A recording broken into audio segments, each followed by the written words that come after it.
नमस्कार साधकों, जय मां आद्यशक्ति। क्या आपने कभी सोचा है कि आपके जीवन में बार बार बाधाएं क्यों आती है? घर में कलह क्यों होता है?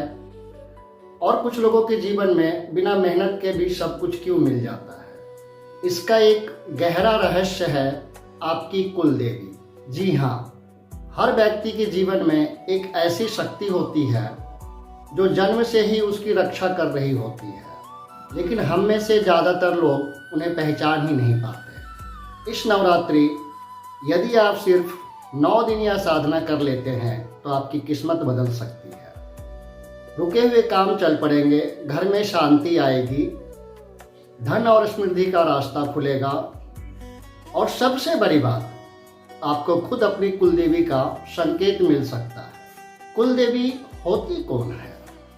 दोस्तों, कुल देवी कोई साधारण देवी नहीं होती। वो आपके पूरे वंश की रक्षक होती है। आपके पूर्वज जिनकी पूजा करते आए हैं, वही शक्ति आज भी आपके जीवन को संभाल रही है। लेकिन जब हम उन्हें भूल जाते हैं, जब जीवन में समस्याएं बढ़ने लगती हैं और जब हम उन्हें याद करते हैं तो चमत्कार शुरू हो जाते हैं। इस साधना की सबसे बड़ी ताकत क्या है? पूरा परिवार एक साथ बैठना। जब परिवार के सभी सदस्य एक साथ एक ही ऊर्जा से एक ही देवी की आवाहन करते हैं तो वह शक्ति कई गुना बढ़ जाती है। लेकिन ध्यान रखें, एक ही आसन पर सब ना बैठे। हर व्यक्ति का अलग अलग आसन हो और अगर कोई साथ ना दे रहा हो तो घबराए मत।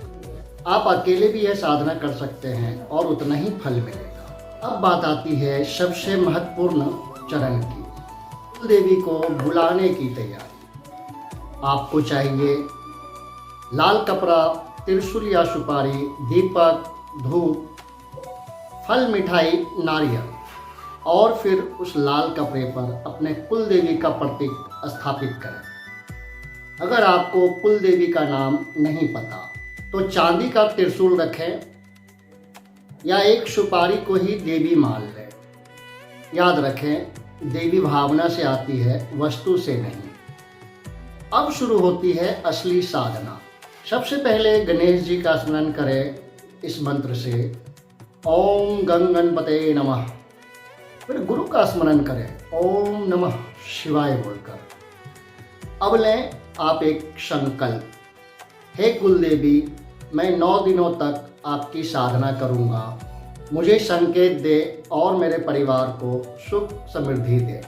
उसके बाद शुरू करें कुल देवी स्तोत्र पाठ का। लेकिन ध्यान रखें, आवाज़ ऊंची होनी चाहिए, घंटी बजाते रहें कंटिन्यू और सभी लोग एक साथ पाठ करें। कम से कम 11 बार। बेहतर होगा कि आप 21 पाठ करें या 51 पाठ करें। जैसे जैसे आप पढ़ेंगे आपको महसूस होगा वातावरण बदल रही है, ऊर्जा बढ़ रहा है और मन शांत हो रहा है। कई साधकों का अनुभव है, इस साधना के दौरान या 9 दिनों के अंदर उन्हें सपने में देवी के संकेत मिलते हैं, पूर्वजों के दर्शन होते हैं या कोई रहस्यमयी अनुभव होता है। 9वें दिन 9 छोटी कन्या को बुलाएं, उन्हें देवी का रूप माने, उन्हें खिलाएं खीर, पूरी, सब्जी और फिर उनके पैर छूकर आशीर्वाद लें। यही इस साधना का सबसे महत्वपूर्ण हिस्सा है। अगर आपने यह साधना सच्चे मन से की तो धीरे धीरे आप देखेंगे घर में शांति बढ़ेगी, धन आने लगेगा, रिश्ते सुधरेंगे, संतान सुख मिलेगा और रुके हुए कार्य पूरे होंगे। और सबसे बड़ी बात, आपको महसूस होगा कि कोई अदृश्य शक्ति आपकी रक्षा कर रही है। इस वीडियो को मैं यहीं समाप्त करूंगा। अगर आपको ये वीडियो अच्छी लगी हो तो लाइक करें, सब्सक्राइब करें। जय मां।